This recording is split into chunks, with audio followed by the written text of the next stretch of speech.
Welcome to another episode of the Popko Project podcast. Today I am joined by Kristian Riley. Buddy, what's up? How's it going? Thanks for having me. Yeah, thanks for being here. Now, you are I'm going to preface this interview with this, just not to discredit what you're currently doing, but for viewers and listeners, you were a part of a pretty big band from the 90s called Citizen King. True story. I'll put pretty in quotes. Well, I mean, I don't think you could turn on the radio back in the 90s and not hear Better Days. Yeah, we got a lot of mileage out of that song for sure. Yeah, I mean, the minute you said that, because you reached out, and how did you find me, by the way? I pay attention to a lot of music stuff. I'm out there doing music things, and as it happens with social media, things come across my plate, and I pay attention. Love So that. Love yeah, that. I've been following you for a while, actually. That's amazing. Thank you. Yeah, absolutely. I've been at it for a while, and sometimes it seems like, why am I doing this? Because it purely is a passion project. I have a Cool. couple sponsors, which is cool, but it's not paying my any bills, that's for sure.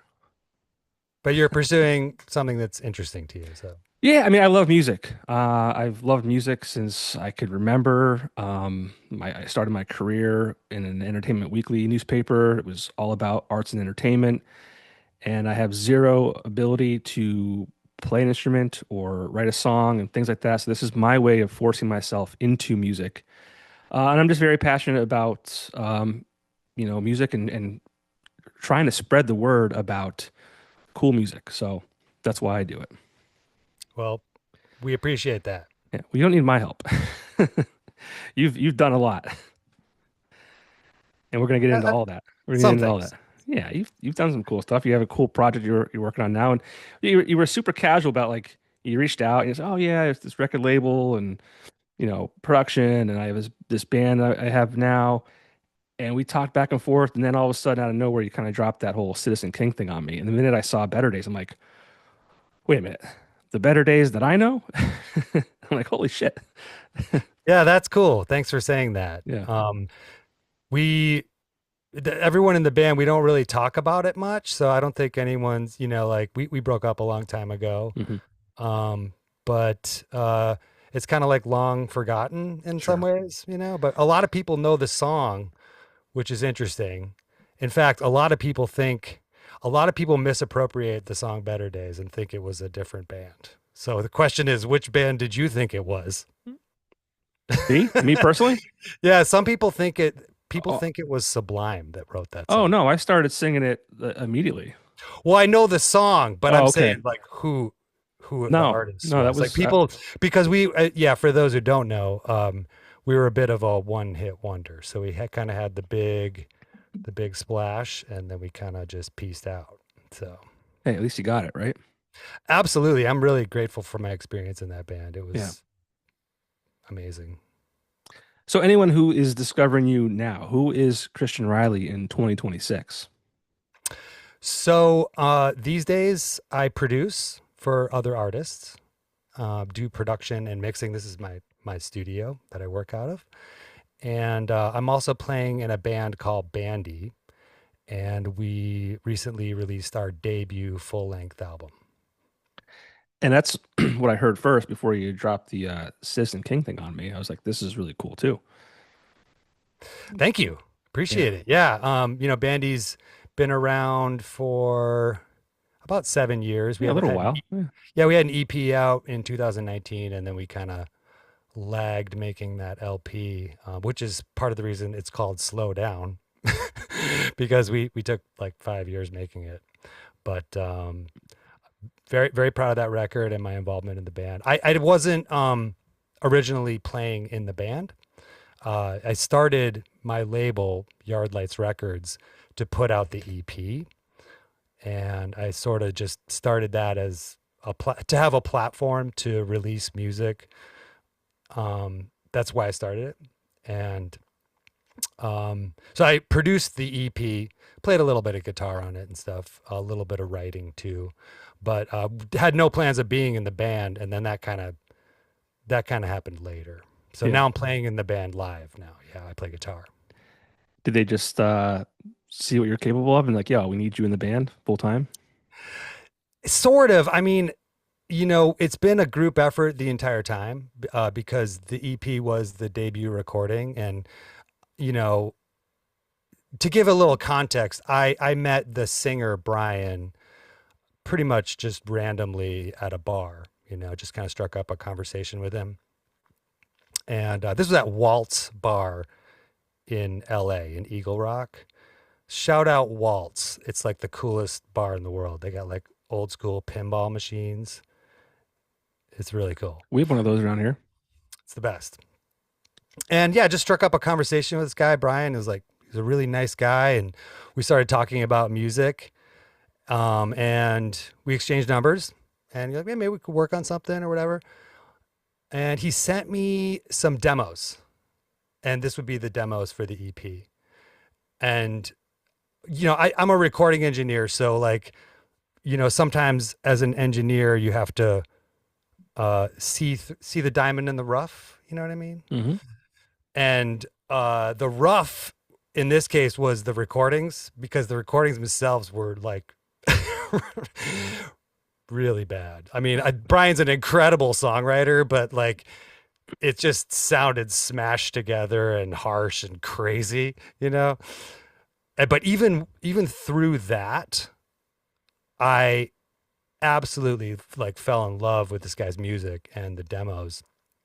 Had like chills running up and down my spine from first play. I was like, this is so good. Like, and that was when I decided I want to work with this guy. I don't know how or why, but I'm just gonna do it. I'm just gonna make an EP. Mm, And so that's why I founded the label. that's cool. Yeah, we got deeper into that than I wanted to off the bat there. But yeah, Brian, you said is lead singer, Yeah, right? Brian's the lead singer. Yeah. I said earlier he looks like a guy that I know in a band called University Drive and Cold. His name is Ed Kuzo. Right. Looks just like him. It's funny. But I want to get into all that. We'll get into that deeper. But where did you kind of grow up, and what kind of shaped you into what you're, you know, into like the music and stuff like that? Yeah. Yeah. Grew up in Milwaukee, Wisconsin.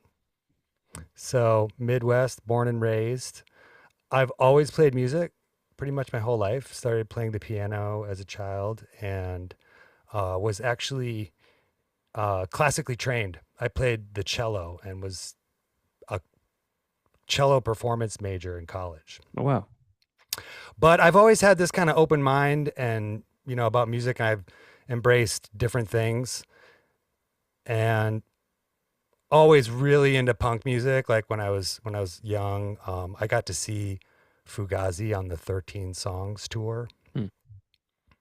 And I think might have been a freshman in high school. Okay. And I mean, that was a life-changing moment, seeing that show, Yeah. to say the least. But yeah, I always had this kind of like nerdy side of music too, where I played classical music, and then later on I studied jazz in college, and just was always interested in just about every kind of music. And so I played in a bunch of, subpar bands as a young lad, like a lot of people do. Many bands that aren't worth talking about, maybe.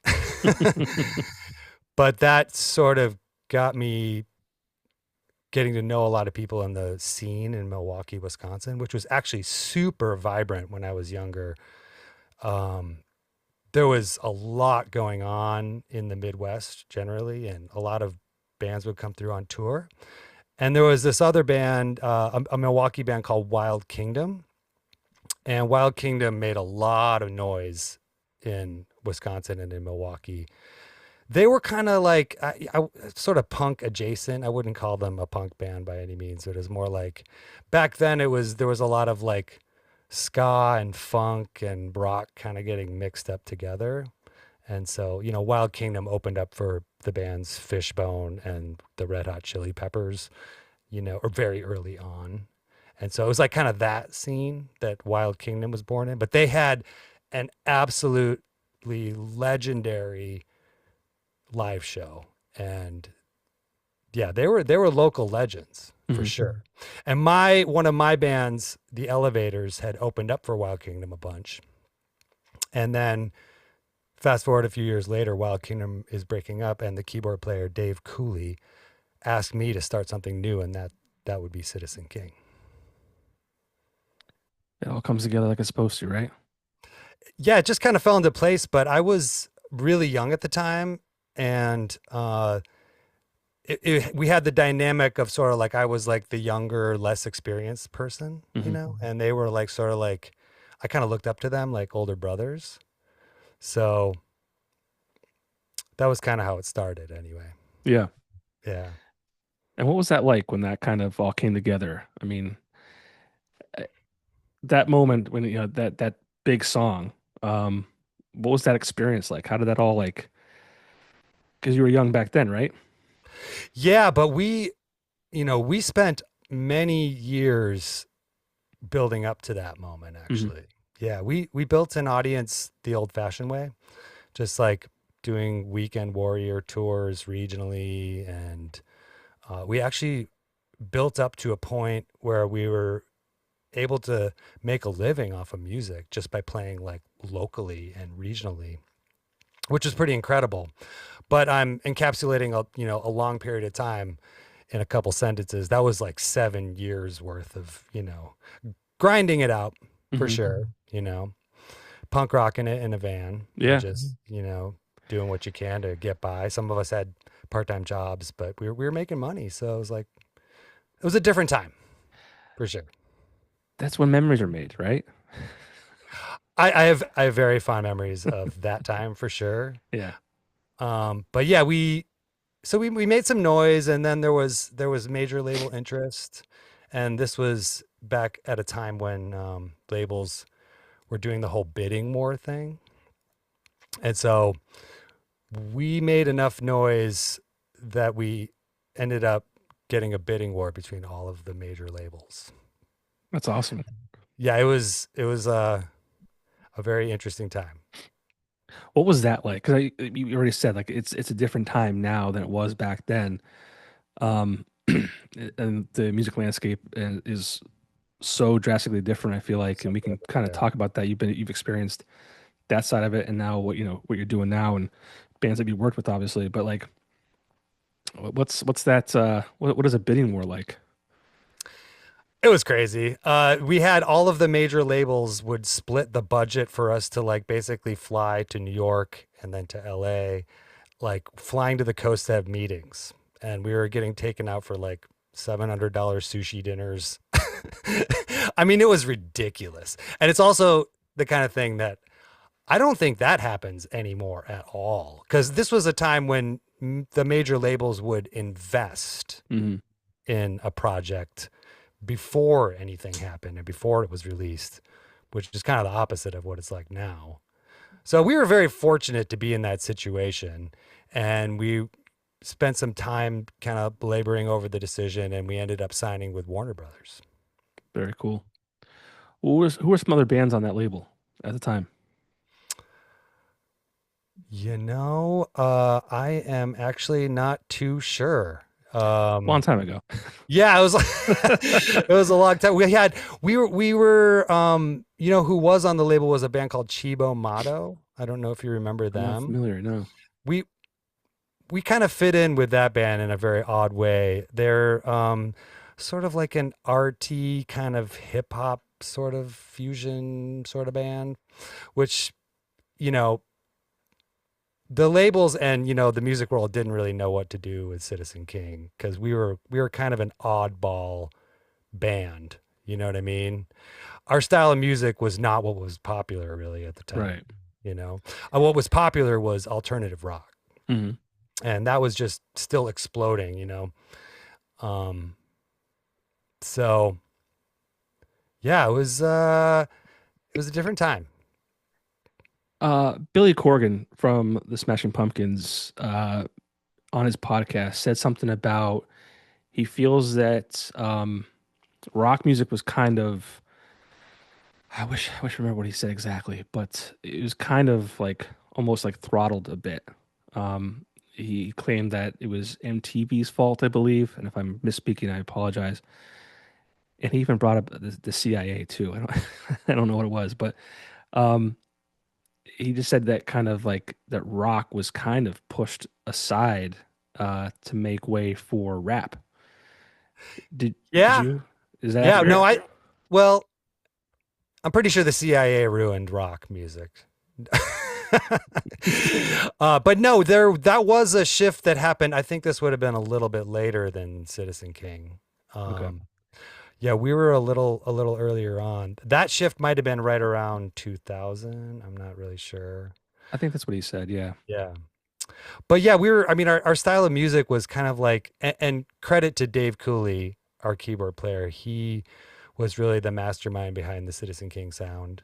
Um, he was like, we're going to start this new band. We're going to mix like samples and hip hop music with rock music and like some funk stuff and alternative rock. And so we had a DJ in our band, Hmm. the homie Malcolm Michaels, Old Man Michael, he goes by. Old Man Malcolm, excuse me. What was your role in that I play project? guitar. Guitar. Cool. Yeah. I should have done the research before, but I like to do it organically and kind of fact find Yeah, on the that's cool. spot. No worries. But now you, so I've had the honor and pleasure of interviewing bands who some were one hit wonders, some were just massive in, a certain time frame, the 90s or whatever it may have been, and they're not so much a blip on the radar these days. Um, and since you said it, you called yourself a one hit wonder. I'll ask you, and I hope this is okay, but like, what was that like to like experience that real high and then I don't know, I wouldn't call it a low after that, but like have that success and the radio play and these Yeah. these people in a bidding war, and then that kind of going away. It was a wild ride for us for sure. We made our record with Eric Valentine. I'm not sure if you're familiar with that name, but he I is think it an sounds familiar, but absolute legend of production. He's worked with, I mean, he did the Smash Mouth records. okay, He's worked with Queens of the Stone Age and Taking Back Sunday. He recorded the songs for the Deaf record. okay. But in many circles in recording and engineering, Eric is highly respected. I mean, he's one of the best to ever do it. So I think one of the coolest things of the entire experience was that we made our record with Eric. That was just it was just incredible watching him work. I had never seen anything like that. I was just listening to that album literally like a day or two ago. Which one? Songs for the Deaf? Yeah, yeah, It's randomly. incredible album. Yeah, Incredible album. I'll never forget when that came out. Yeah, Yeah, and Eric, so yeah, we took a year to make the record. I didn't know a record could even take a year, you know. I didn't know what kind of like I didn't know about the amount of patience and attention to detail that we would get into, you know.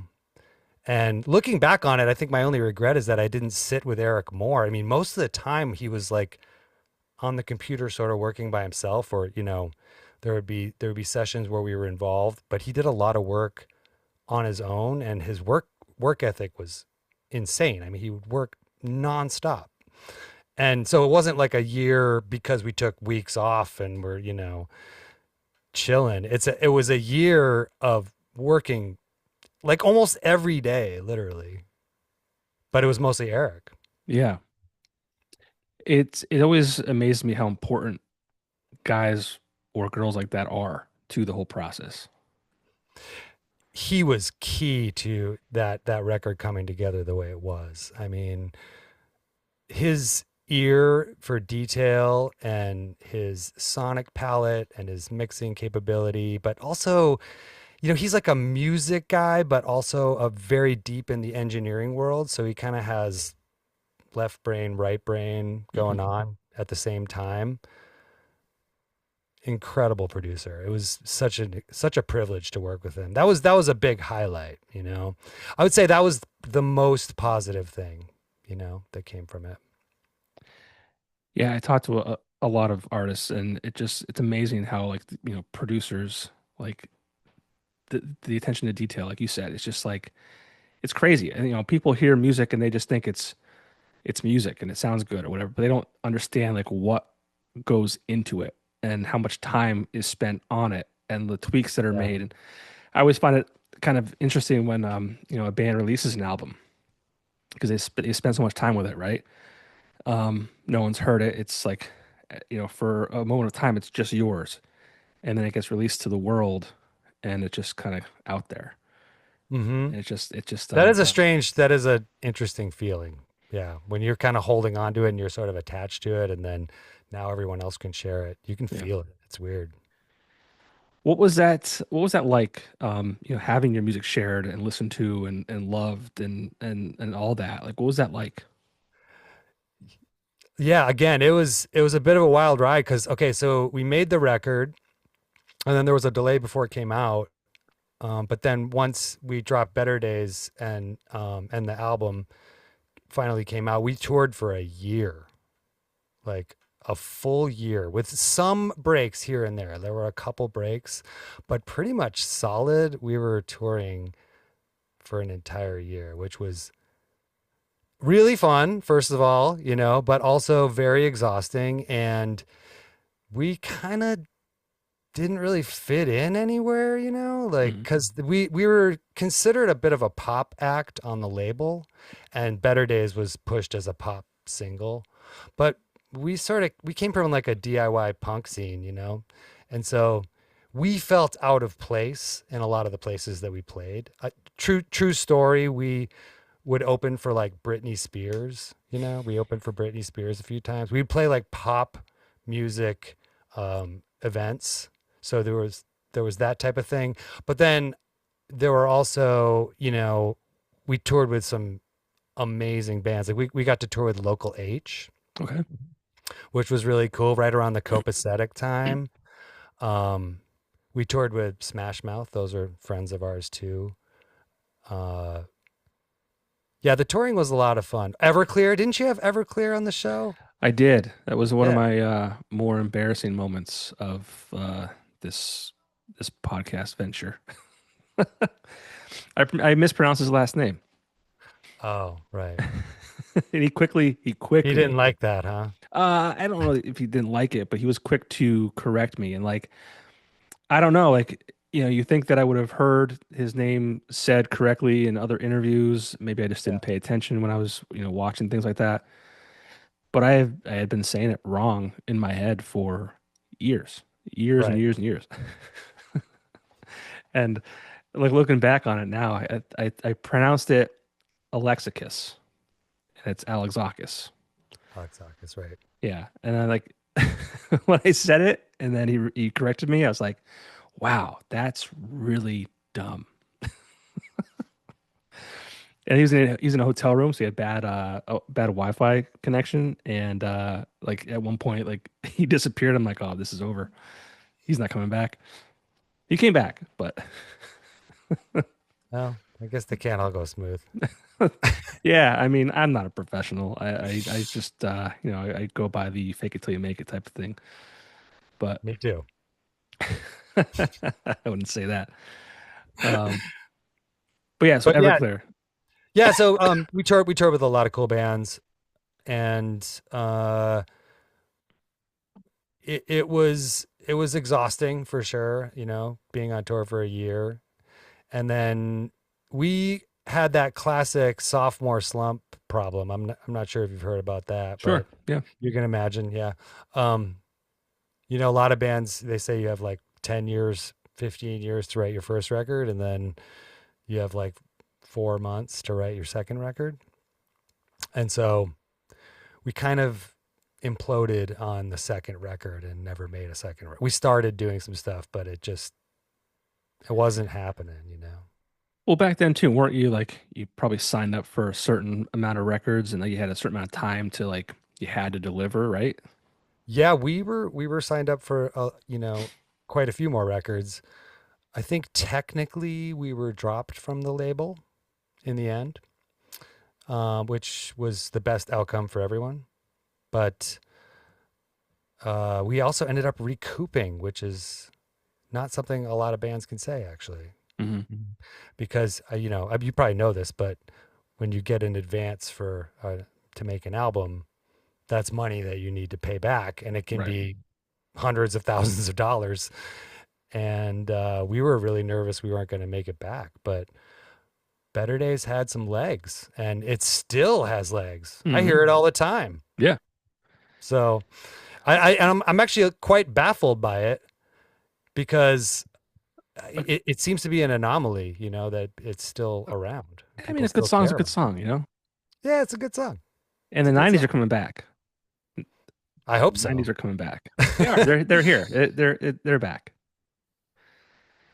But that's a lot of pressure though, too, right? Like, I think that's ultimately what it was the self-imposed, but yeah. also, expectation from fans, the label, the management. I don't know where it came from. It was internal as well, Hmm. but but yeah, you can kind of psych yourself out. You know what I mean? Yeah. And I think that's kind of what happened. But what did all that teach you though? I mean, obviously there's a saying that I like to use. Um, you don't fail, you learn, like one of those Yeah, I things. love that. Yeah, I coach like baseball and basketball for my cool. my son's little league team and shit like that. But you try and like try and be positive and like you're not a loser. You're just you're learning, The right? only way to get good at something is to fail at it first and be Yeah. bad at it. Yeah, I totally get that. It was such a different world for us. I what happened for me is I got interested in producing. So I was super inspired by Eric's work. And what happened was the label basically bought us a recording studio. We worked it into our recording deal Hmm. that we would have a facility with all the gear. And it was a lot of gear. And we had a really nice place in Milwaukee all set up. And we recorded a lot of the record there. I recorded the acoustic guitar to Better Days there in the hallway. It was an amazing facility. It was only around for like a couple years because yeah, once we so yeah, we worked it into the record deal that we would have all this gear and that we would have a studio. And the way that the contract worked out, we were able to keep the gear no matter what happened with the record deal, right? So the band breaks up and we've got all of this recording gear ready to go. We kind of just split it up. Our keyboard player Dave moved to California, and Malcolm and I set up a spot in Milwaukee, Wisconsin, and started recording bands. So that was kind of like just a seamless transition. Like, all right, this part I of wouldn't say it was seamless, no, no, okay, but it was definitely where I wanted to go. yeah, I mean, it was tough, kind of picking up the pieces from that after it being so invested, but the path to me was clear. Like I want to make records. I want to produce. I think I can help bands make great recordings. yeah. We'll talk about that part of your life now. Like, talk about moving into that role and how that's been a huge part of your life and how it might be different than actually performing or recording with a band like Citizen King. And obviously, Yeah, you have a new band now. But we'll talk about that too. But yeah. We'll get into that. Yeah. At first I didn't know what I was doing at all. Like, none like, of us like, do, for, right? like for real. Talk about failing. Like, um, I need help from friends to set up mics and stuff and get tips from people. A lot of people come up in recording with a mentor, and I did have Eric, who I did learn quite a bit from, but I was learning on the fly very much. And the thing is that I had clients coming in while I was learning on the fly, so that was an interesting time. I was figuring it out. Hmm. real fast. Baptism by fire, man. That's the best way. Yeah, I mean, I was lucky that I had a studio and I could start recording people, you know. Hmm. Definitely. One of the first sessions I ever did, and this is an incredible first session. I was very lucky to be a part of it. Was I recorded a bit on the Jimmy Eat World Bleed American record. I saw that. That's one of my favorite records of all time. I'm It's an glad you brought it up, man. incredible album. Yeah, It's so good. And I mean, I recorded a very small piece on there, but it was literally the first vocal session I ever did. really. Yeah. I was like, what is this? This is a preamp? How do you do this? Like, you're like, is anyone looking at me like trying to figure this out? Yeah, that's funny. But yeah, that was, so that would have been Davey Von Bolin from the band The Promise Ring, Hmm. who guested on the song A Praise Chorus on the Jimmy Eat World record. And I didn't even know who Jimmy Eat World was. And they were already making some noise, but this was long before their big hits. Yeah. So, but the Promise Ring guys had been touring with them, and they were good friends. And we had the same manager at the time, and so they hired me just to record that vocal. Um, and I was like, I think that was my first session ever, which is that's a crazy first session. Yeah, what's that like? Just they're hiring you for just that one vocal. Like that seems weird to me. Well, it was done because it was done remotely, Hmm. right? So Jimmy Eat World, I believe Mark Trombino did that record, right? And I think I'm not sure what studio they were at, but I know they were from Arizona. And so they wanted it to be sent to them, right? Hmm. And so they basically sent an instrumental, or it was with the vocal. It was basically the mix and blank space for this bridge part to, fill in the blank with the vocal, and then we sent them the vocal. So I didn't have anything to do with the production really. I was just really hired to engineer that session. But there is a moment there was a moment there where I was like working with Davey, and there was a moment where I knew like if we went to this one note and just held it out, it's the end of it where he goes, kickstart my rock and roll heart. Like I was like, if he goes up there and then ends it right before, I think that'll be better. And I suggested that to Davey, and he was super down, and that's what you hear on the record. And I think that was one of those moments where I'm like, okay, yeah. So you're like giving feedback, you try to like make it better, and then yeah, that's how it works. I love that. I like I said, I have no musical talent, but I like to think, and this is supported by people around me, that I have a good ear for things that sound good. And a lot of bands that I've uh, been around, none of which are, I would say, national acts by any means. There were a couple that I think had potential, and specifically a band called Panacea that I think could have come out of our area after Breaking Benjamin did. Um, I would sit in like the car after the bar closed, and he'd be like, "Here's the song we're working on. I want you to hear it. I want to know what you think." You know, Mm-hmm. and I would like kind of give my feedback, and I would kind of say like, "What if you did this?" But I would never like be able to effectively communicate it with the appropriate language. Like, 'cause Mm-hmm. I don't know what the hell I'm talking about. I really don't. But I just think that's I mean, it is that language is an interesting one. Being a producer and trying to communicate ideas and give feedback, you kind of have to be careful the way you approach it, you know? yeah, You can get any result you want if you approach it the right way. You yeah, know what I mean? But the other side of that is if you approach it the wrong way, you might lose the trust of the artist. right.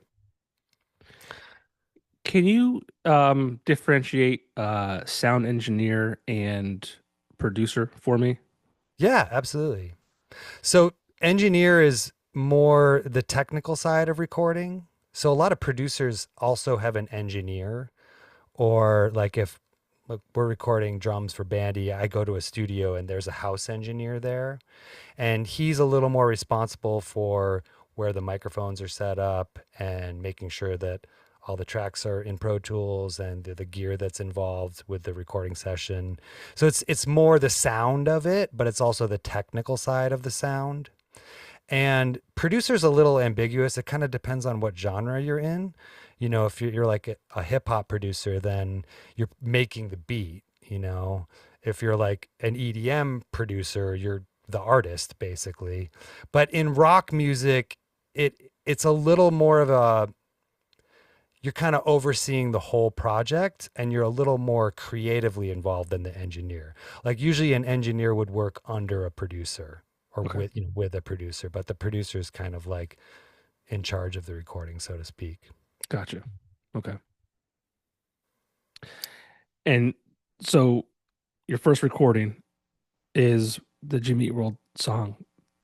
Take me after that. Well, I was recording a bunch of bands in Milwaukee, Wisconsin, and had some really. I look back on that time quite fondly, actually, because there were some really cool projects that happened. I was sort of filling a void, I think. I don't think there were a lot of studios at the time. And so a lot of people would come through just to hang, and a lot of people were getting some records done. And I worked on a record by a band called Seven Angels, Seven Plagues, which was an interesting one. They're like a hardcore metal band.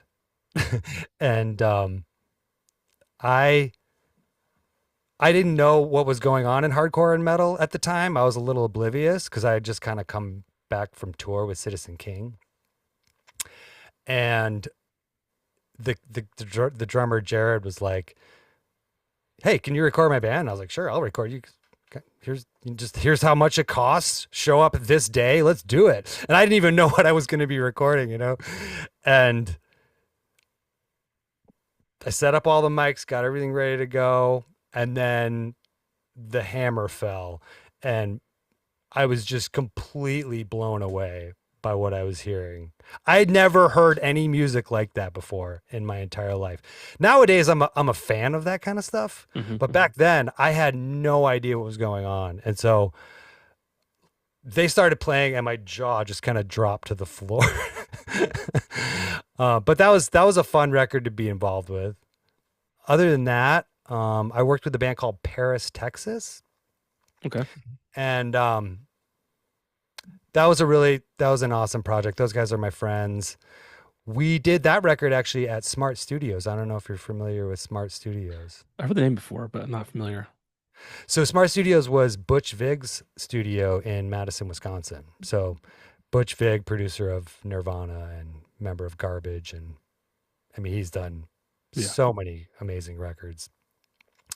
Yeah, that was their studio, and it was kind of like it was a mecca of recording in the Midwest for many, many years. I did a few projects there over the years, but we did the entire Paris, Texas record there. Well, most of it. We did a lot of the vocals at my place, and then we mixed in California. But that was a really cool record. I'm super proud of my involvement on that album. And then another cool thing that I ended up doing was The Promise Ring. We did some demos for their album, which would be called Woodwater. So that would have been, yeah. So we basically, they booked like a month for us to just kind of work on stuff and just experiment, because they were kind of looking to do something very, very different at the time than what they were doing. They were mostly like a guitar based band, and, you know, just kind of a little more straightforward rock. But the stuff that we were working on, they wanted to experiment a lot. So yeah, we booked it for a month, and that was a really fun session because it was just, you know, we were throwing the kitchen sink at everything and just trying all kinds of different stuff. And it ended up being like a template for the record that they ended up recording, which they did with Stephen Street in Okay. England. Stephen Street was like produced the Smiths and stuff like that. Oh, wow. Yeah. So, but they ended up using a lot of the ideas that we did in that session, and it was a really fun session because it was like, you know, when a band is trying to do something new, and you're trying to facilitate a new thing, then there's a lot of experimentation and creativity, and that was fun. Hmm. And then I see you also had involvement with Silver Sun pickups. Yeah, that would have been a little later, Hmm. but can we get to that in a second? Oh yeah, absolutely. Yeah, because there's one more band I'd like to mention Yeah. that really important to me, and that would be Maritime. So Maritime is the band that formed when the Promise Ring broke up. So Okay. it's a couple of the people from the Promise Ring, and then they've had a few rotating members. But I produced the album We the Vehicles, and I'm just a big fan of that band, and I'm really proud of my work on that record. Yeah, it's a good one. Yeah. These are a lot of bands that I need to check out. Yeah, I mean, some of these were kind of like they're not household names, if you Yeah. will. But that doesn't matter. That doesn't, that's what's so great about music. Like, Yeah, you can dig deep unfortunately, and find yeah, find some stuff. unfortunately, not every band puts out a hit that, like today's, term is viral, right? But Right. I mean, there's so much good stuff out there that unfortunately people don't get to hear.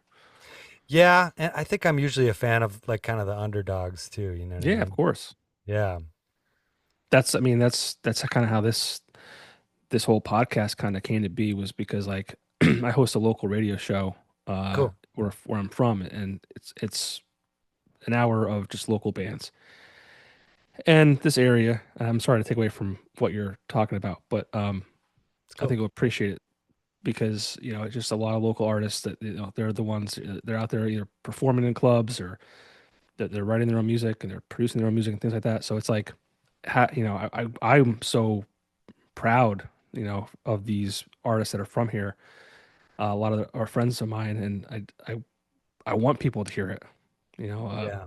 I'm trying to think of, James Barrett is is such a nice kid, and I think super talented, and I think you might like him too. I'll check it out. I'll put it on my list. Yeah, James Barrett. He just released a new song a couple weeks ago. He's got a couple albums out. But yeah, super nice kid, super talented.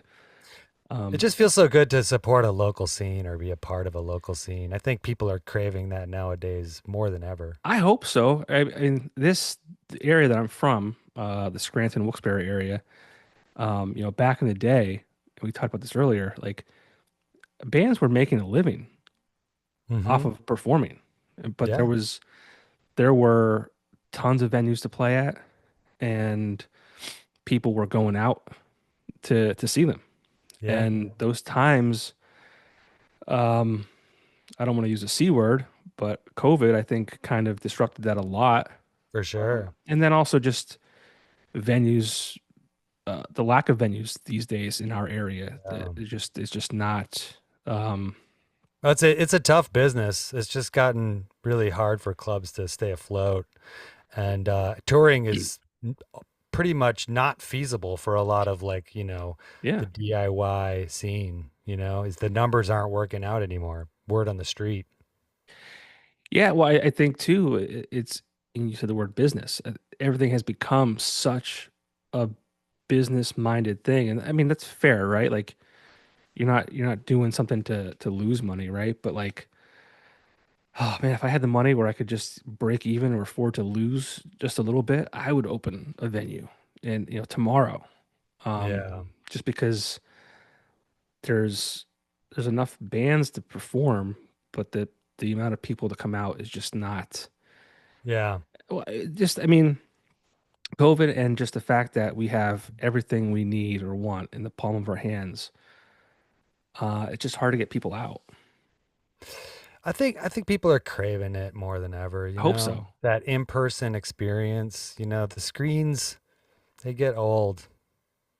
Good old-fashioned in-person is still a cool thing. It's an amazing thing. I mean, I just get worried that this younger, back in my day, um, it's just you went out places because of who you might see, or maybe I'll meet a girl tonight, or whatever it might be. And I just don't think that happens because people can get food delivered to their house, Yeah. from their phone. I mean, It's too people have comfortable. We're too comfortable. yeah, people have 75-inch screen TVs. Like they have movie-sized televisions in their home. Like you can date via an app. You can gamble on an app. Like everything. Like there's no reason for people to leave their homes, which is Yeah. very disappointing. And I think again that goes to me like back in my day, and if I wanted to meet my friends, if I wanted to potentially meet a girl, you had to go out, you had to go do stuff, you had to socialize. Hmm. You look at you know this younger generation, they're more health conscious. They're not out there. They're not drinking as much as they used to, which is not a bad thing, right? But um, there's just less socialization than there was in the past. I feel like Yeah. it's weird, Absolutely. Yeah, it is weird. but I don't know how I got off on that tangent. I apologize. No, it's an appropriate one. It's Yeah, happening. yeah, it's it's weird. I don't know how we got there. I don't know how we got there. Well, we're talking about, real life experiences, and yeah, where were we? I guess I was talking about Maritime, Yeah. which was a super fun project. And you had to ask about Silver Sun Pickups a bit, right? Yeah, when we went back to some of the other bands that you were working with, because I don't know why I got into our local scene here and local entertainment, and Well, dude, but I just like to highlight the Pennsylvania scene is popping right now. dude, I mean, I always say, and I might be biased, but I always say that I would put this talent that we have in our little corner of the world up against anybody else. I just think it's super super good. Dude, Pennsylvania goes hard for music for Yeah, sure. Yeah, I'm a huge fan of all the Philly bands that are doing the thing right now. like who? Love the band Nothing. Are you Okay, familiar with them? no, Nothing and Super Heaven. Love heard, Super Heaven. heard the name. Aren't the Menzingers? Aren't they from Philly? Menzingers are from well, yes, they are from Philly, but they originated from Scranton. Oh, cool. Yeah, Lokes. yeah, yep. Yeah. Are you familiar with the name Will Yip? Will Yip. Studio 4. So Will Yip is a producer who has a studio called Studio 4 in Philly or the Philly area. And his studio has been sort of a hub for a lot of incredible bands. And he's been doing a lot of great work for many, many years now. He's worked with Turnstile. I mean, I think he worked on the new one, but he worked on a few Turnstile records, who are obviously a household name now. But Will does incredible work. I'm a huge fan of what he's done. I'm following him Okay, on there you Instagram. go. Yeah, Um, shout out Will Yip. did he work on a Menzinger song? Let's see. I think so. I don't. I'd have to check the credits, but He shared the new Menzinger's track. he probably did that He said, record. yeah, I we mean, had he's a worked with his credits are crazy. Like yeah. he's worked with so many bands, and he has a crazy work ethic. So Will Yip. Why am there's a lot of music, very prolific. I feel like why would I follow him? And I wouldn't follow just based on Menzingers. This is weird. I'm wondering why I did. He's out there, if you're not like a credits nerd like I am, like I like to know who produces records, but not everyone's like that, you know what I mean? Because Yeah. he's a producer. He's not. I think he's an artist a little bit. He writes a little bit, but he's really behind the scenes. Yeah. So I wonder why. That's weird. Huh. Okay. I don't know. I'll have to dig into that deeper when we're done. yeah, so there's a lot of good music from Pennsylvania, and obviously Title Fight, right? Yep. Isn't that Yeah. from your area? Yeah, I had Ned on. He was episode 100 maybe? It might have been. Yeah. Saw the Ned episode, loved Yeah. it. I'm a big fan of Ned and Title Fight and Glitterer. Yeah, I had an argument, and this might not be worth a conversation, but it's kind of fun. Are you familiar with the name AJ Jump? No. He's a drummer. He's been in a ton of different bands over the years. Really, really talented. He had a local club called Carl Hall for a couple years. I think COVID kind of, I shouldn't say COVID killed that. It was COVID and the landlord of the building, I think, tried to like raise the rent on the property, and it just didn't make sense anymore. But it was like an underground, like all ages venue, which was great. Um, did a bunch of things there. But he and I were out. This is Valentine's Day, actually. My wife and I went to see him play. He had like I don't want to say it's a jazz band, but maybe a jam band might be the better word for it. And so he got done early, and then we went to a place next door, and we were in a heated argument. Um, he's like, "Turnstile, man, they're the next name out of here. They're gonna be bigger than I don't know. I forget what he said, but I said, dude, like, I love Turnstile. The station that I'm on plays them. I said, but like the world is so different now. I said, Turnstile will never be a name that's recognizable at like the Foo Fighters and Pearl Jam and all these other things. I said, the days of those bands, like those names and that longevity is over. He goes, no, no, Turnstile, they're gonna be something. And I said, you know what? I'll be surprised if there's still a band 10 years from now.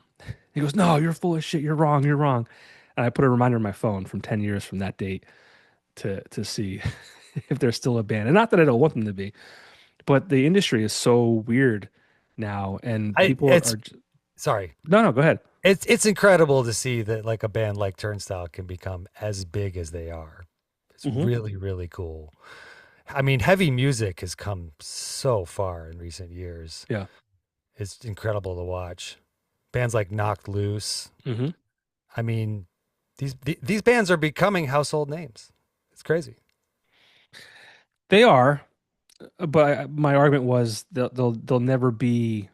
I said I'll go over that group over there. There's like 8 or 10 people, and I said I'll go ask them how many people here know who Turnstile is versus Pearl Jam. And I said I bet you everyone in the group will know who Pearl Jam is, and I said maybe one person knows who Turnstile is. No, you're wrong. You're wrong. You're wrong. So I go over and I'm like, hey, I'm sorry to bother you. How many people here know who Turnstile is? I think 2 people raised their hands. I said, how many people know who Pearl Jam is? Everybody raised their hand. One person was like, I know who you are. I listen to your podcast. I'm like, holy shit, like that's amazing. I had no idea. But I was like, that's how crazy it is. Like it just I don't think I think I um, see what you're saying. Like a band can be super big, but it's still not a household name, right. right? It's just not Yeah. like it, We don't it have those iconic huge acts. yes. There's just way more going on. There's just so But it's a much. different, yeah, it's a different climate for And just sure. people are just kind of like they hear it, all right, on to the next, next. And it just doesn't stick like it used to. Like, I mean, Yeah. it's unfortunate. I mean, listen, I want Turnstile to be around for 30 years. I hope they keep making records for 30 years. I don't think But they're going to stop anytime soon. So, yeah, I hope not. But I just, I I hope I'm right so I can just like say I'm right in 10 years, yeah, but I also hope I'm wrong, if that right. makes sense. We'll see But where it's headed. yeah, it's just and you can speak to that too. I mean, like you were part of a huge movement in the 90s. And you see what it's like today. You're working with different bands and you just see how the world works. Like, I mean, what are your thoughts? Well, I think people are still going to be craving that human experience more than anything. Now things are getting so weird with AI and Yes. whatnot. Yes. You know, I think the in person thing and the real thing is going to become so rare that that's going to be this most special thing you can do, is to show up in person and actually play. I think you're right for sure. And I think there's a generation that, I mean, everything's, they always say it's cyclical, right? Um, I mean, records, vinyl made a comeback how many years Yeah. ago? And it's still a thing. Um, I never understood it or got into it as a consumer. Um, People, my friends will try and tell me that it sounds better, and you could probably speak to this more than I can, but like I don't imagine it does, right? It It's does by a little bit, compared to the digital files and the streaming services for sure. I think there's value in the experience too, the pulling experience. it Yes, I out. think there's something special But there's about something cool about yes, collecting. yes, I used to collect. We did that with Citizen King. We were, crate diggers as it used to be called. Maybe right. it's still called that. Searching for samples through dusty record crates. You know Hmm. what I mean? That was a thing that we used to do. And so I used to collect vinyl, but I stopped. I made a decision. I'm like, I don't have room for this shit, you know. Um it's kind of a it's just a lot of stuff. My friends who do it have racks and racks and racks Yeah, of records and they just stack up. I still think it's pretty cool though. I do miss listening to music on vinyl. there's definitely, I think, a an experience involved. There's a warmth of the sound and things like that. But I, I used to listen. I used to go and buy CDs. I've never.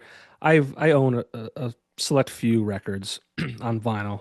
I guess that was probably when vinyl kind of came back full force. Just to, I guess, just to do it. But back in the day, I was in a record store back when the releases were on Tuesday. Um, but then when they moved to Fridays, every Friday, and I would just go in. I was spending $200 a month just buying random stuff. I wouldn't even go in there with a mission. I would just like, I'm gonna go in, I'll buy based off of, uh, art. Um, I would go into the used section and just go through stuff and buy it. They had to Just take chances back then. yeah, You'd be like, "Hey, this looks cool." I don't know. yeah. And I did that. And I had a kid, and I'm like, spending $200 a month is financially irresponsible. Mhm. Um, but But yeah, I mean, there's something special about those moments. I mean, I remember I have fond memories of walking into um it's called Joe Nardon's Gallery of Sound, and I would walk in and I would hear stuff playing over the speakers, and I'd be like to the clerk, "Who's this? This sounds great." And they'd tell me like, "All right, I'll buy that." I found Jack's Mannequin that way. Oh, cool. Yeah, Yeah. her name was the girl working. Her name was Brianna, and I said, I'm sorry, no. This is a different moment. I went in there and I just said, "Hey, I'm looking for something new. What do you recommend?" And she told me Jack's Mannequin, and Mhm.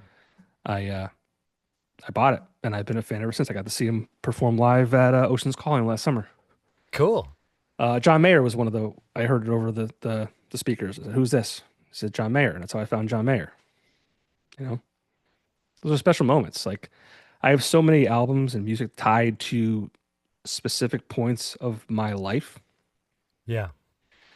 um, whether it was a girl I was dating or a group of friends I was hanging out with or whatever it might be. Like I have this weird thing where I could tell you if I have to own the CD, granted, but I could tell you almost within a week, sometimes within a day, in some cases like the exact date of when records were released. It's very useless knowledge, doesn't matter, but like it's cool to me. Um, it's just music's so special in my life and moments of my life and meeting my wife and vacations and all that kind of stuff. It's just I it's hear you, just man. incredible. Yeah. There's nothing like it. There's nothing It's like it. everything. It's everything. I mean, you hear like music saving people's lives. Like it's such a powerful thing, and to be involved with it, I can't It's like imagine what voodoo that's like. magic. Yeah, yeah. It's it's something. So it's so cool that you've been able to, keep music as such a important part of your life and a career, right? Yeah, well, it's a tough habit to break, and because nothing really gives you fulfillment in that specific way, And once a musician, you're kind of always a musician, I think. For me, I've just always wanted to make another record, be it with someone else or with a band that I'm working with. I'm just, I love being in the studio, and there's something really special about finishing something and being able to hear it back. It's an incredible feeling. Well, talk to me about the record label. Yeah. So the label Yardlights Records was founded again to put the Bandie EP out. So that would have been in like 2019, and it's pretty much just been Bandie up until now. So yeah, we had the EP come out in 2019, and the LP just dropped a couple months ago at the end of January. We did a bunch of singles leading up to that, but I'm just now starting to work with other artists. So I have the my second artist is now coming out next week. Actually, he is an artist by the name of Rod Alonzo, and we kind of met each other online and had a sort of mutual appreciation for a lot of different music.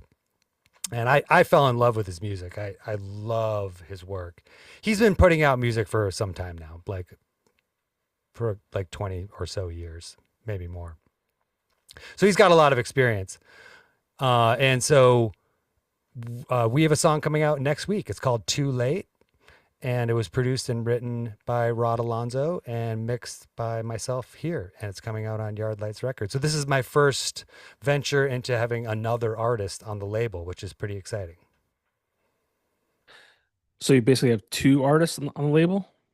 So far, yeah, but Okay. there's talk of others as well. Now the label is like, for me, it's a passion project, Hmm. and I just like having a platform where Hmm. I can support an artist. And again, it started with Bandie. So yeah, the context of the EP, I was really just producing and sort of label owner when we did the EP, you Right. know?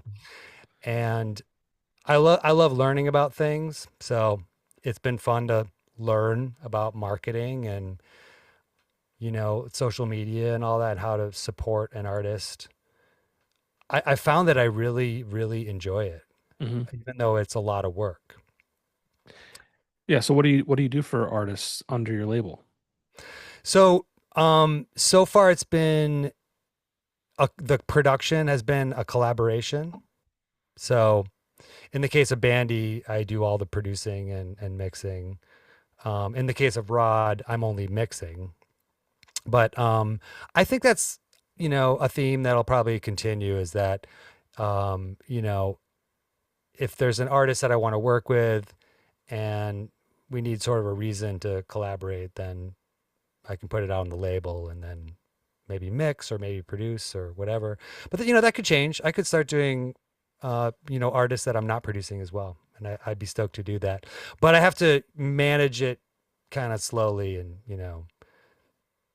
I just want to make sure I'm able to support what it is that I'm releasing well. So And how do you go about getting new artists on it? it's total per case basis. Okay. I'm not really like I'm not actively looking for Sure. that kind of thing. If something kind of comes my way and it seems to make sense, then. But I think a lot of the records that I've made have always been made between friends. And so there's a friendship aspect to music Sure. that doesn't get talked about enough. I mean, we hear about the professional side, but to me, like making records is something you do with friends. And if Hmm. you're doing it with someone who isn't your friend, by the time you're done with the record, they should be your friend, Right. or they will be your friend. It's likely because you're going to be working close together. I'm sure, the opposite can definitely happen as well. Yeah. But in my estimation, it's always been, yeah, a thing that happens among friends. So I'm happy to have a platform to be able to collaborate with more friends, Yeah. make more friends. So What are your goals with the label in general? basically to keep releasing music. And I also have, I've been getting interested in this podcast thing. So I have a podcast that I'm working on now too. And so it's kind of, it's the labels podcast. Right. We just got started with it. So filmed the first episode last week with Rod. And so I have a series, it's called Backyard Breakdowns. Okay. And basically, I don't think the podcast is going to be exclusive to this series, but I'm really excited about the series because what it's going to be is like an interview much like this, but then we also open up the recording session and the computer and we can go through things and sort of talk about the production, and they can ask me questions about the production and vice versa. So it's also a little bit of like an education thing Sure. around production stuff. Have I seen you post some videos of that already, kind of? Yeah, yeah. Yeah. I started a YouTube channel last year and did my first YouTube video for a Bandie song. So it's basically a long breakdown of the production of the Bandie song Figured Out. Yeah. And so I've been, kind of releasing little clips from there. That was a big learning experience for me. And yeah, again, I'm just kind of getting into it now, but I'm excited about the Backyard Breakdown thing because it's just a lot of musicians are now looking for content. Hmm. It's a big theme with musicians. Like, oh, I got to make content and I don't have enough, and people pressure you to make more and all that stuff. And I think some of the best content is about the behind the scenes of how it was actually made. Sure. That's the kind of stuff I'm super curious about. Like, I love that type of content on YouTube. I'm a huge consumer of that, like production breakdowns and interviews with producers and stuff. I love that stuff. And so I want to start doing that to share what I know, but also to just kind of spread the news about the label. Yeah. I always say like the internet's such a double-edged sword, right? And in this case, it's such a great thing in that, you can the information that's available to all of us is literally at our fingertips. We didn't have that back in the 90s where it's like, oh, I want to learn how to do X, Y, or Z. It's incredible You what you know? can learn Yeah. nowadays. Yeah. And it's cool that you're like doing this like informative educational type thing. Yeah. Well, thank you. I appreciate that. It's also because I've been involved in music education for many years now as well. So I mentioned that I went to school for music, and Hmm. I've always been kind of insatiably curious about music. But I've also had a few jobs teaching music at various schools in LA and elsewhere. I taught for 6 years at a school called Icon Collective, which was sort of the stuff of legend. It unfortunately closed last year based on financial stuff, but Sure. this place was a beloved music school. The students loved this place. It was very much a community, not just like a school, but a community of people who are curious about music and want to learn about music. And Icon was incredible. It grew really fast. I think it was around for about 20 years, and it grew really fast because a couple people who went to the school early on became very successful in the EDM world.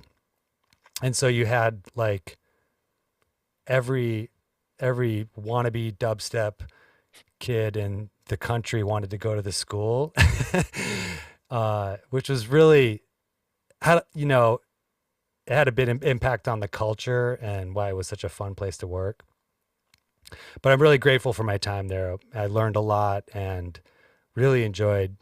Just really enjoy teaching, generally speaking. I'm also teaching now at California College of Music and a couple other places. I love teaching music. Yeah, I always say people are like put on this earth to do certain things.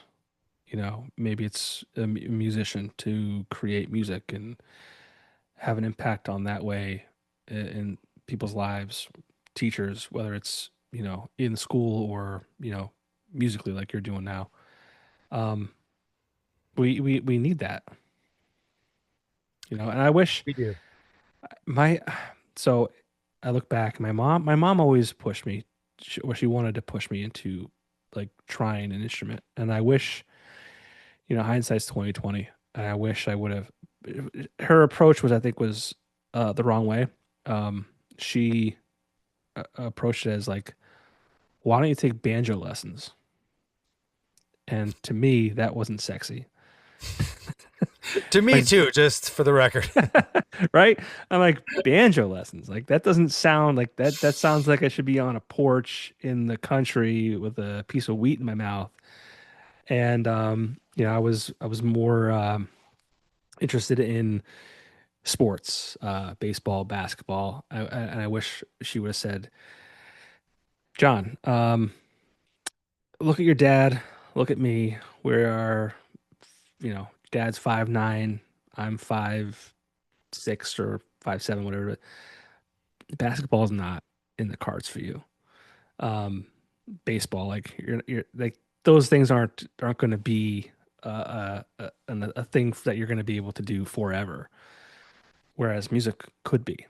Um, so I think her presentation was a little off, and I joke with her about that. I'm like, you made me take a bath when I didn't want to. You made me go to bed when I didn't want to. You couldn't make me like pick up guitar or at that, even banjo, like whatever. Yeah. Well, Um, it's never too late, you know. see, I appreciate that, and I Well, yeah, say I the mean same.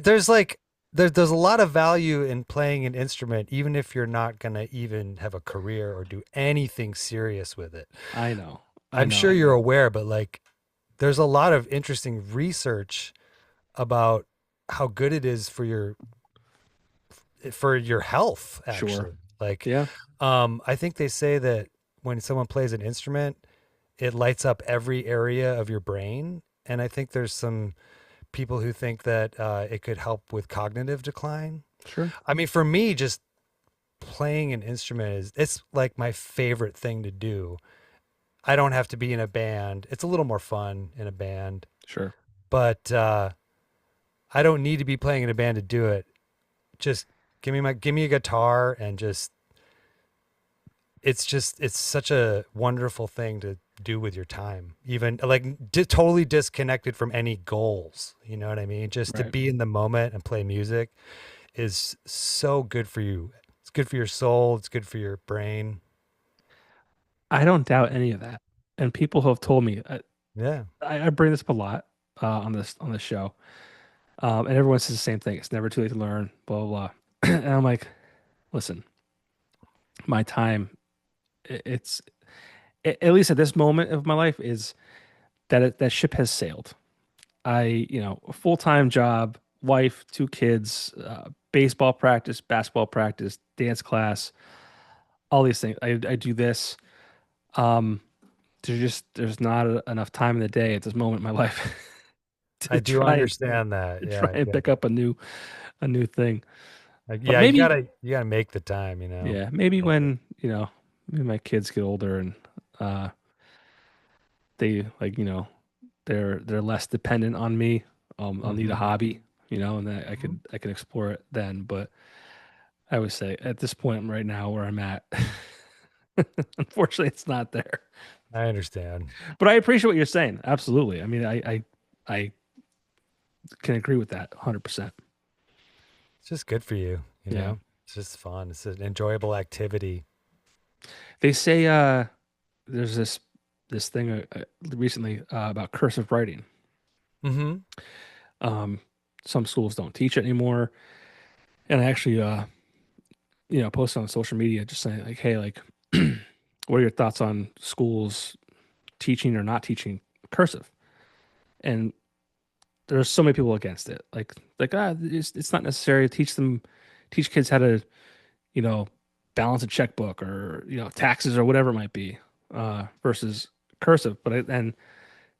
I didn't care either way. Like my kid does go to school and his school does teach cursive.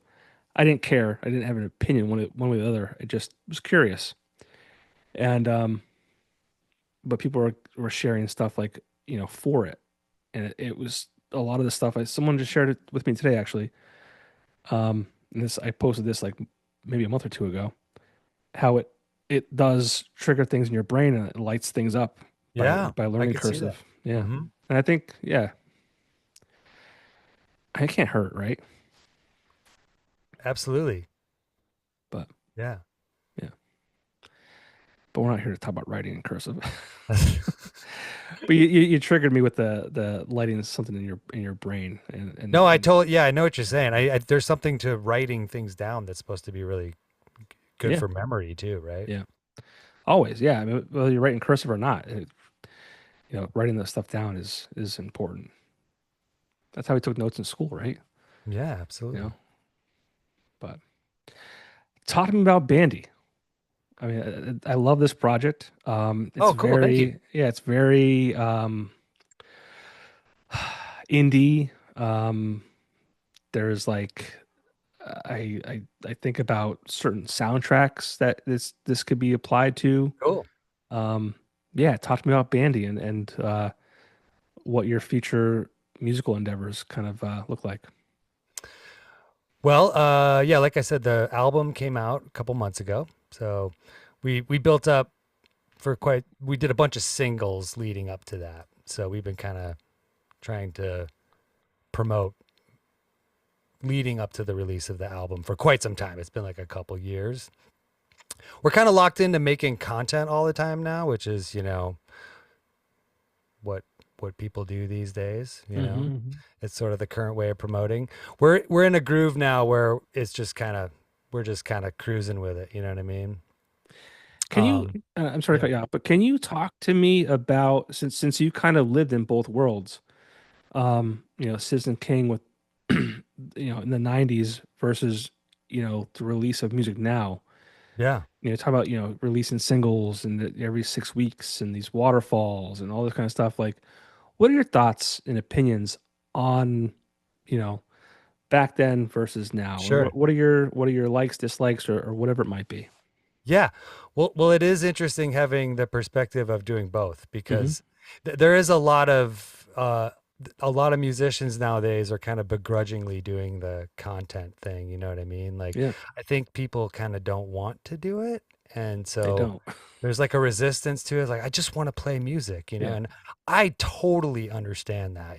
I didn't get into music to be sitting on a screen and cooking algorithms and all this stuff. But having had that major label experience, I've also realized that, the other side of that is actually not that fun either. you know, like, I mean, with Citizen King, we had to do like top 40 radio interviews at like 6 in the morning. You know what I mean? hmm And there were a lot of things that we didn't want to do to promote our music that we were kind of forced to do basically because the label wanted us to do. And so, the other side of that is, you mean I get to make my own stuff for the, you know what I mean? I'm empowered to do this myself without Right. relying on anyone, you know? Yeah, there is a little bit of an obligation and, to make noise, you have to be really consistent and that can be exhausting, It's but daunting. it's a lot, but I try to look at it like, you're making little art videos for your music. How cool is that? Yeah, I mean that you couldn't do that 20 years ago and somebody yeah, might hear it, you're right. So that's pretty cool.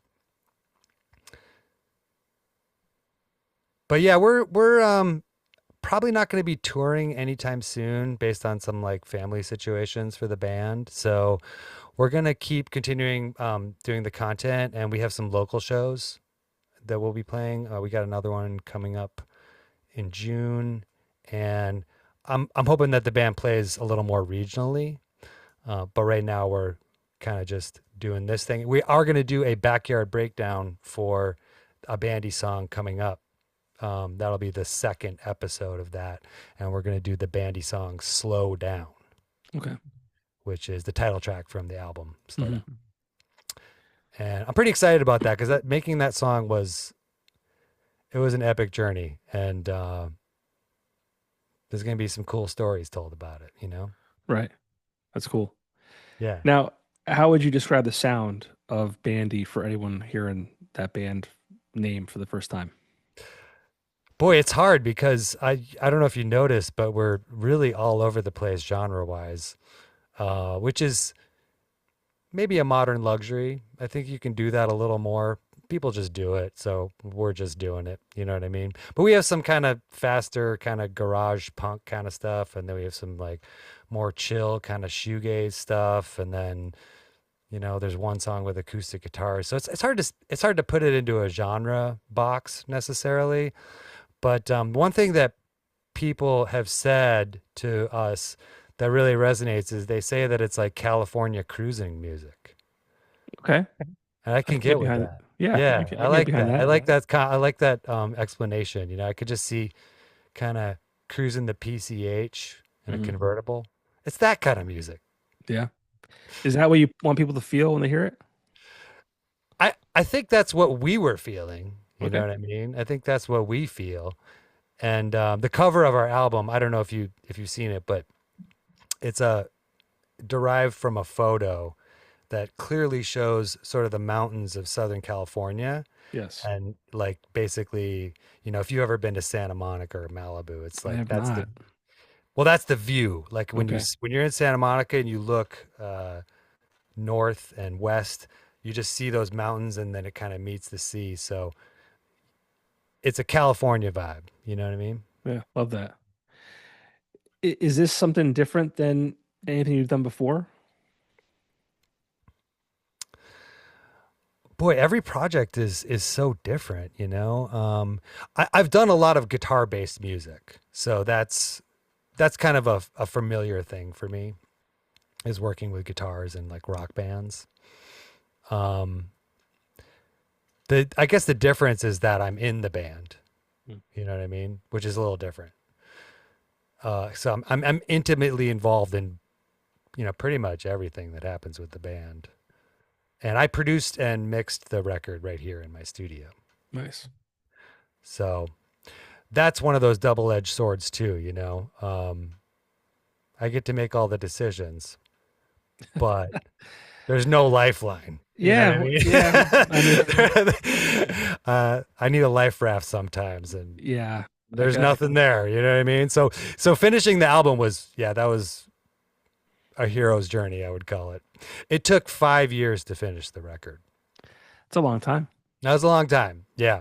To our credit, we weren't being lazy. A lot happened during that Sure. time. So, you know, we released the EP in 2019. It would be only months later that the pandemic happened. Right. And so that's kind of when we started making Slow Down, but we didn't really know that we were making it. We were just kind of like stuck in lockdown and we were trying to figure out a way to still continue to make music. And the funny story about the album is that like God, we had no idea what we were doing like for years. Like we were just like, let's make an EP. No, let's do a single. Let's just release singles. Let's do an album. No, I changed my mind. Let's make an EP. So, a lot of times you make a record, you're like, okay, we're making an album. It starts now and we're going to ideally be finished in this amount of time. We had no plan whatsoever. And so the first few years were just like kind of chipping away at stuff, but it wasn't too serious. And a lot of life stuff happened. Our singer had 2 kids in the course of making the album. That'll do it. That'll do it. Um, my mom passed away. Oh, I'm So sorry to hear that. yeah, thank you. Yeah. So there was all of that. So there were a lot of things that slowed down the process for sure. Yeah, And then, we have lives outside of music. So it sure. wasn't like kind of like going all in. It was more like doing it when we can, but doing it consistently and over the long period of time. And it was a long period of time. Things really started to pick up when I built the studio. So I built the studio in 2023. Okay. And as soon as this room came together, that's when it was like, okay, it was go time at that point because we could really hear what we were doing. And once I started really settling into mixing in this room, it took some test mixes, but once I started grooving, it all started coming together. Nice. Well, I think it's a great album. Oh, I really appreciate that. Thank you. Yeah, and we talk a lot about, back then versus today and, dropping singles and, all that kind of stuff. Like I think it's cool in the sense that it feels like you get more new music from your favorite artists Yeah. more often, right? Back in the day, you had to wait 2 years. Now, I also like the 2 year process because when it came out, it felt like something special. Like it was Yeah. like I remember like waiting that long and like the album dropping on a Friday, and then I'd buy it, but I wouldn't listen to it until like a week later when I was going on vacation or whatever it might be. I wanted it to tie it into something special, but like it was like a more of a just like a moment, right? Mm-hmm. But I also think like when you drop these singles too, like let's say one doesn't do that well, and guess what? That's over, that's done with, and you're releasing a new one 6 weeks later that maybe people love and people forgot about the dud. And I'm saying dud is like people's opinions that who don't matter really, right? But like it's just kind of a different experience. Yeah, we've been trying to embrace it. I think when we did the EP, we were didn't really know what we were doing in terms of promotion.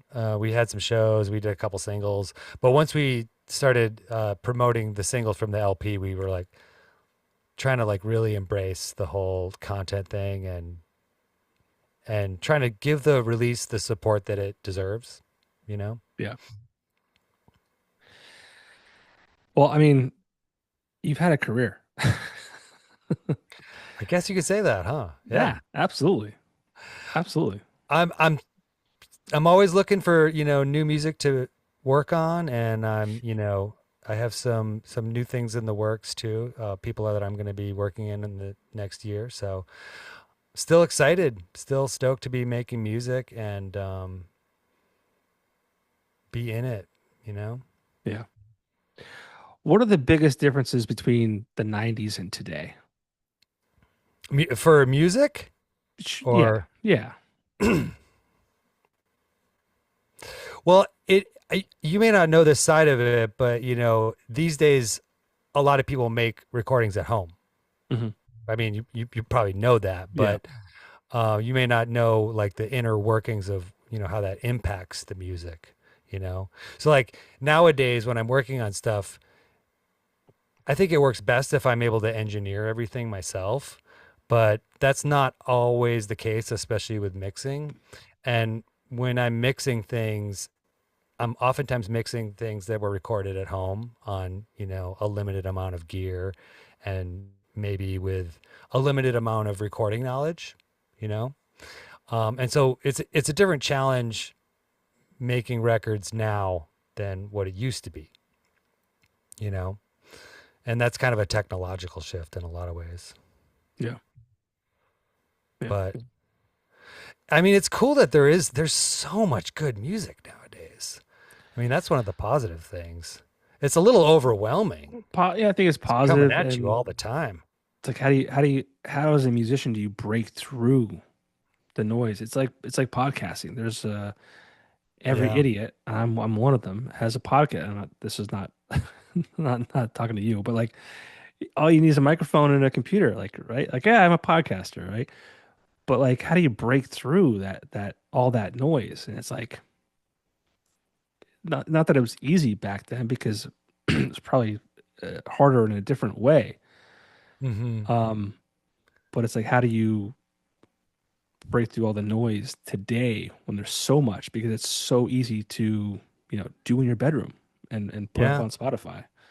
Well, I can't really say I've cracked that code for Yeah. sure, but for me, the approach is that I kind of view making music as a practice, Hmm. you know, and it doesn't matter if I'm helping a client or if I'm in the band or whatever, or if I'm just screwing around and just trying to come up with ideas, I'm always working on some kind of music. And it's just kind of built into my life that way. And then I think when you kind of view it as a practice, you're not really worried about breaking through. I mean, you Right. know, I mean breaking through would be cool. I'm super into that actually. Like let's go. Let's make it Yeah. happen. But again, like you said, it's hard and to make it like contingent on breaking through. Like is your artistry contingent on breaking through? Like are you only going to do it if it blows up when it's next to impossible? Well, Right. that's not a good attitude, you know. What are you doing it for? Right. You know? I mean, I think you do it for the passion. Yeah. And the art and the process. Also the shared experience. It's Yes. really fun to share music and put it out. There's something really special about that and playing live is also has its own thing too. Yeah. Um, well, dude, I mean, I'm looking forward to keep following you. Um, I hope That's Bandie awesome. continues to do well. I hope you have some shows and stuff like that, like in your local area. Um, but you've done it all. You've I've done some had, things. yeah, you've had, you've, but you've experienced so much over the course of I've been your really fortunate, yeah, you know. Yeah, I have been. I feel grateful to have experienced so much in music. It's yeah. been a ride. Well, where should people follow you?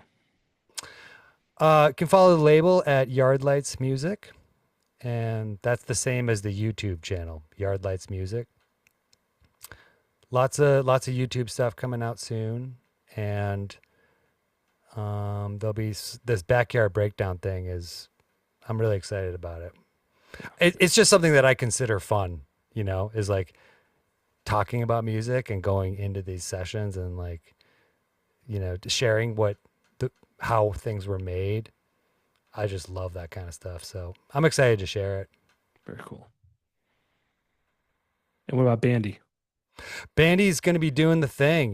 We have tons of content rolling out. We're going to be doing some more shows and no plans to make another record just yet, but that's because we literally just released this one. I don't think the next one, if is going to take as long. I hope that's the Less than plan. 5 years? Yeah. Yeah, I think we can get it done in under 5 years. So that Good. should be possible. But yeah, there'll be more music happening Cool. for sure. Well, dude, thank you so much for reaching out. I love this conversation. Like I said, I'm going to continue following you, and I wish you the best of luck with everything. Thank you so much, Popko. I really appreciate you having me. Yeah, thanks for doing this. Like I said, I'll be in touch. Yeah, that's awesome. All right, man. Thank you. Thank you. See ya.